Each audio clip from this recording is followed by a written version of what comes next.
027. I can't believe he's actually sleeping next to me. Just 6 weeks ago, we met in the most banal of places. A graduate lecture on the use of electron microscopy in the study of plastic deformation. His smile lit up the room, and his dimples made me weak in the knees. I watched him all semester, but I was too shy to say anything. And then suddenly he appeared, after lectures, and asked if I would like to have coffee. We chatted a lot about how he spent a year in Peru, teaching English as a foreign language, what an amazing experience it was, and how it just ruined his taste for American coffee. And yet here we were. He was drinking coffee, at Starbucks, in America. He did most of the talking, and I was grateful to him for that. I'm a sucker for small talk, especially when I'm nervous, so I enjoyed listening to him tell me all about Peru, mispronouncing one Spanish word after another with the confidence of a bullfighter. The sex was hot, the way only new sex can be. I find it hard to believe how quickly things have changed. It seems like just yesterday that I was lusting after him from afar and lamenting the fact that I would never be able to muster up the courage to approach him. And now we are together in his bed. He is fast asleep with his hand on my side. His hair, tousled from sex, sticks out in all directions. And somehow it makes him even more adorable. He looks so cozy under that lush duvet. He is completely satisfied. He doesn't care about anything in the world. And he snores. He snores loudly. 0033. I didn't intend to stay the night. I am for everything to be as usual. If I'm going to make a name for myself in this curriculum, I don't have time for anything serious. But I've always had problems avoiding conflict. I run away from even slightly uncomfortable conversations like the plague. It's kind of my kryptonite. If I order a medium rare steak and it's served well done, I'll eat around the edges and say, I'm not that hungry, just so I don't have to ask the waiter to take it back. If someone isn't invested in a group project, I'd rather do the extra work myself than talk to a lazy slacker about trying harder.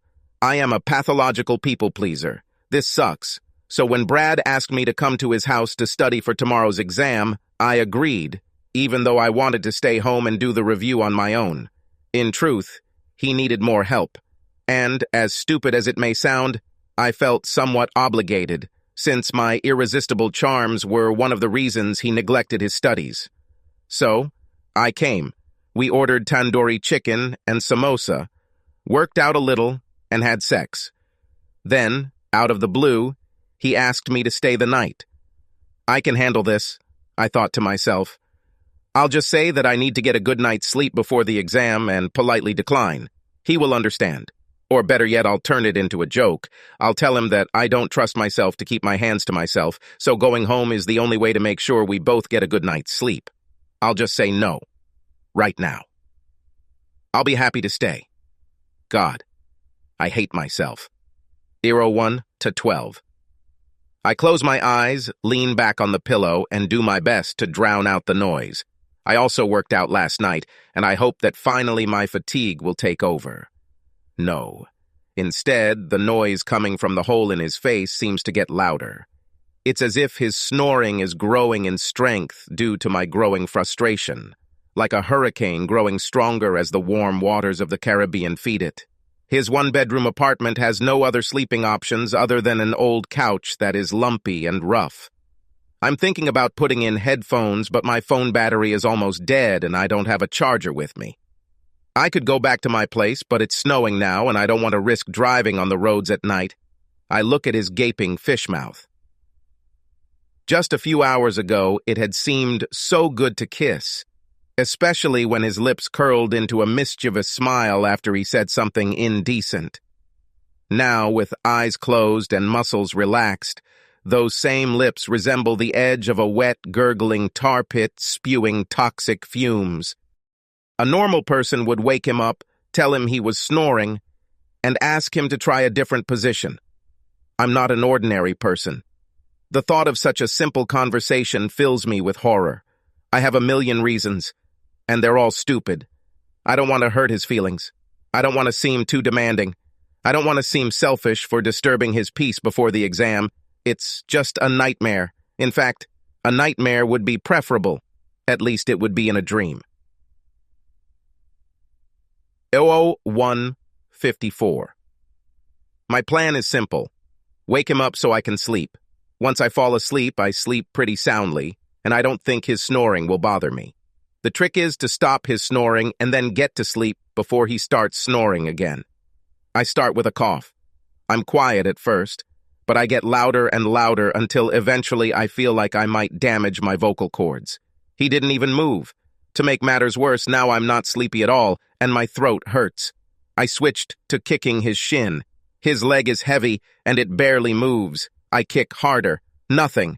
Now I stare at him, hoping that the heat from my seething gaze will be enough to wake him. Doesn't add up. He snores happily. I press the nail of my middle finger to the pad of my thumb and slowly bring it up to his face. I feel his hot breath on my wrist. I take aim, making sure I lined everything up correctly, then flick him hard on the tip of his nose. The snoring stops. I put my hand under the pillow, close my eyes, and pretend to be asleep. I feel his weight shift on the mattress, and I open my eyes wide enough to see him sitting up, rubbing his nose, a confused look on his face. Now I have a chance. I settle into the mattress, wanting to sink into its soft depths. I focus on the comfortable weight of the blanket above me and the cool touch of the pillow against my cheek. It's perfect.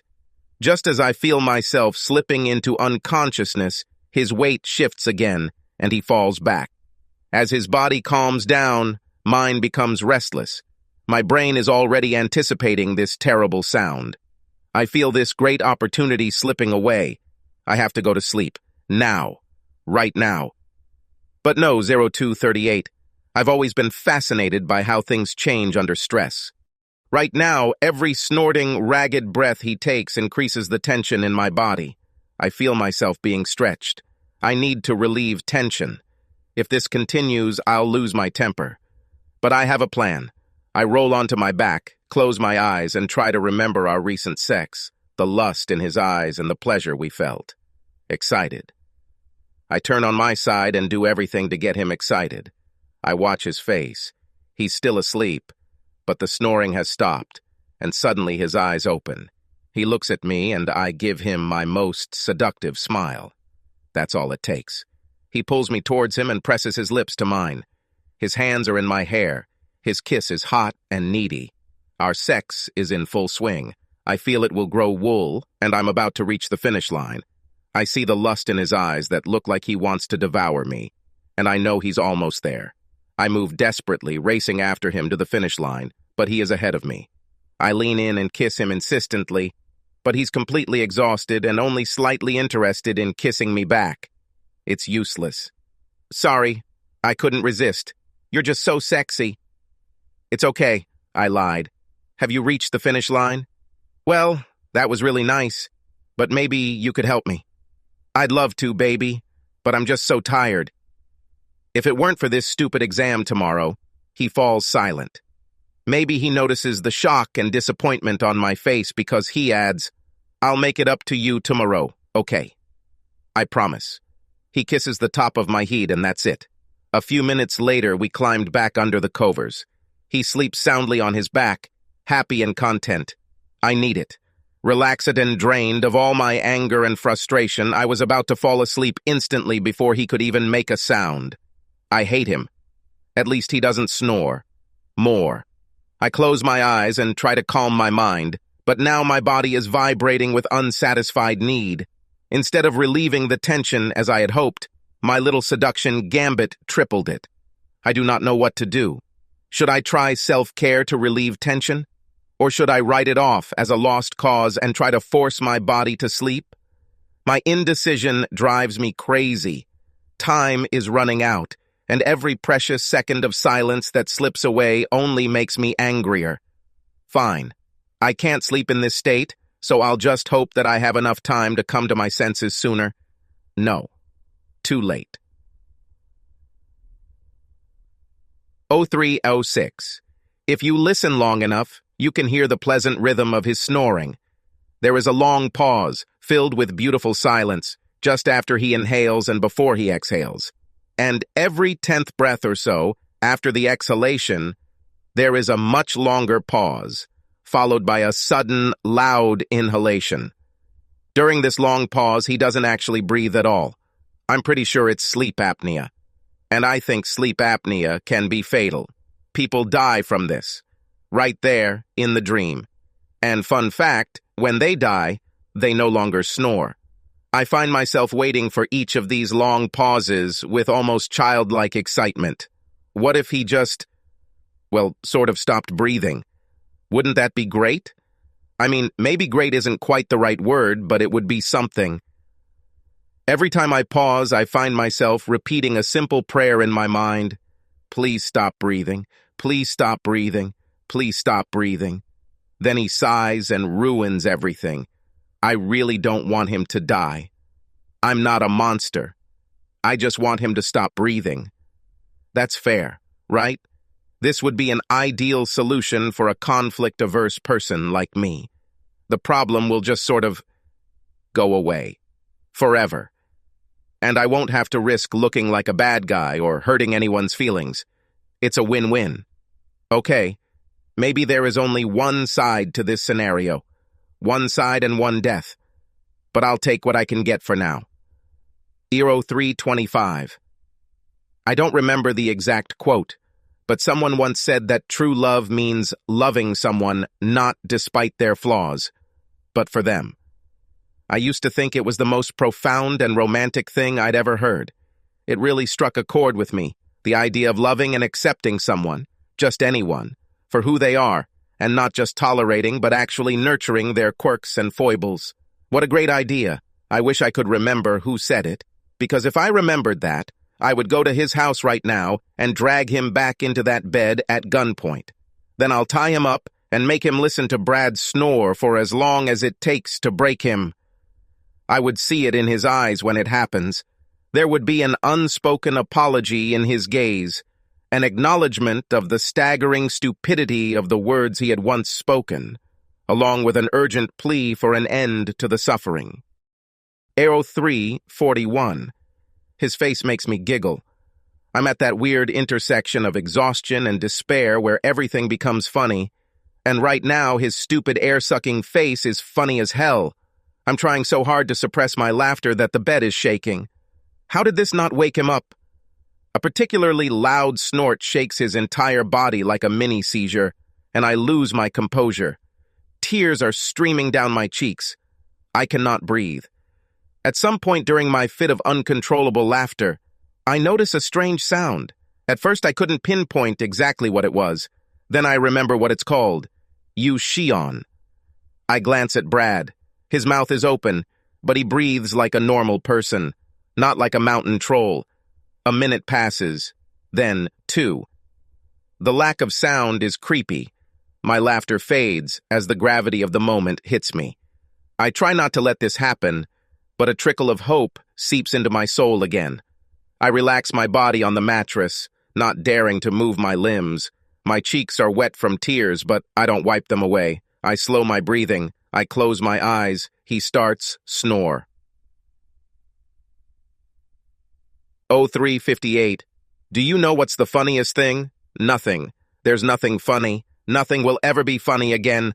Life is a bottomless ocean of pain followed by eternal darkness. When I was a child in church, our priest told us about the Venerable Bede. I remembered the name because it sounded so strange. Old Trouble once wrote that life here on earth is like a sparrow flying through a honey hall on a cold winter's night. Before the sparrow flies into the honey hall, it will be simply dark. Then a sparrow flies into the window and says, "Hey, warm, light, music, delicious smells. It's amazing." Before he knows it, he's out another window and plunged back into darkness. This short time inside the mead hall is life, said Trouble, and we have no idea what will happen in eternity before or after, so we must cherish it. It's a poignant metaphor, but I think it misses the mark a little. It's more like this. A sparrow flies through an open window into a cold, dark apartment and flies over the shapeless figure of some sleeping monster who makes the most disgusting noise in the world. Sparrow looks down and asks, "What the hell is this?" And he gets so distracted that he crashes into the opposite wall, breaks his neck, and falls to the floor, paralyzed but not dead. So he's forced to lie there, listening to it over and over again, snoring incessantly, immobilized and powerless to stop it until entropy and time finally conspire to end his suffering. That's life. Trouble. 4:10. My teeth feel disgusting. I always clean them before bed. Always.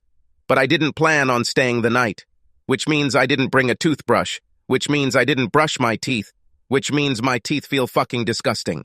Even if he stopped snoring right now, I don't think I could sleep with unclean, disgusting teeth. Maybe he has a spare toothbrush. I throw off the blanket and walk down the hall to the bathroom. I step on something sharp and cry out in pain. His belt, the same belt I tore off him this evening in happier times, lies on the floor.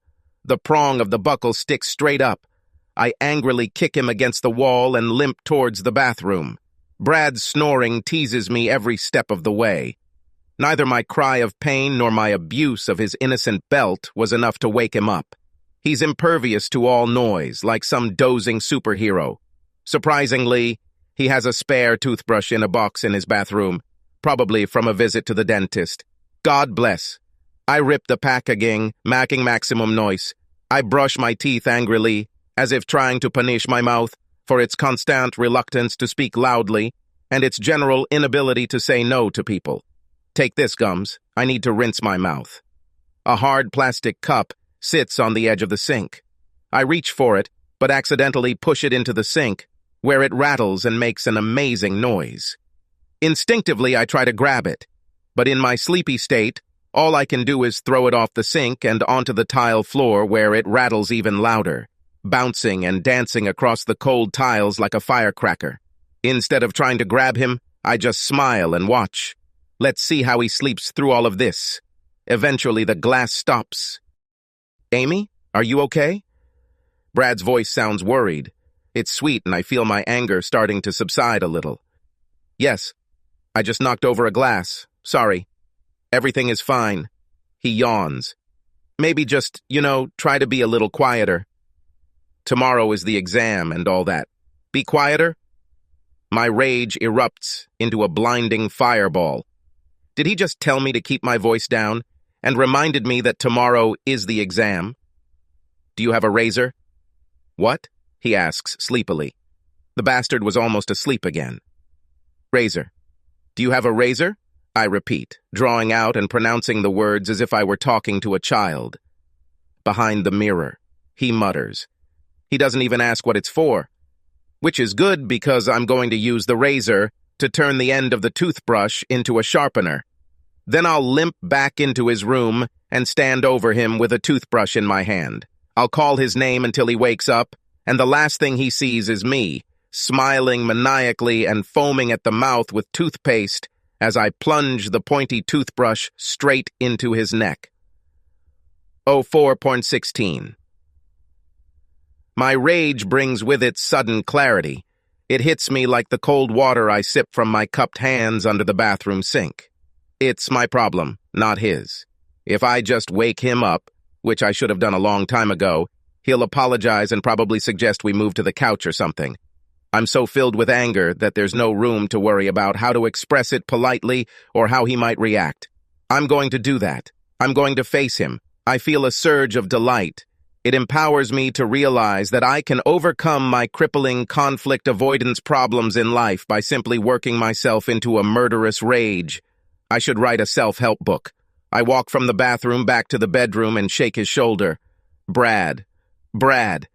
You were snoring. Yes. It doesn't let me sleep all night long. Oh, sorry, he says. But there is no regret in his voice. He just says things to keep me quiet. Don't worry, he continues, yawning and rolling towards the center of the bed. You'll get used to it. You just kind of have to disconnect from it. His words trail off as he falls asleep mid-tirade. I'm thinking about going back for a toothbrush. I'm confident I can convince the jury that this was a justifiable homicide. Maybe I'll even get a cool nickname from this. 04:22. He's still alive. For today, I chickened out. I stand over him, but instead of holding the sharpener, I hold a cup of warm water as close to body temperature as possible. I know it's a shitty way to handle the situation, but I don't care. I move to my side of the bed and pull back the blanket. I place the cup on the mattress and begin pouring water about 6 inches from his crotch. The wet circle spreads outward, darkening the sheet and, through the magic of capillary action, soaking the fabric at the front of his boxers. The water is warm enough that he won't even notice. I return the cup to the bathroom, then quickly roll over to my side of the bed, where it's nice and dry. I wait a few minutes, then sit down and pull the blanket around his waist. I squint my eyes as if I were asleep and try my best to speak as if I had just woken up. "Brad? Brad?" I shake him until he moves. "Seriously?" He sighs. "What now?" There is irritation in his voice. "Why is the mattress wet?" "What? Mattress?"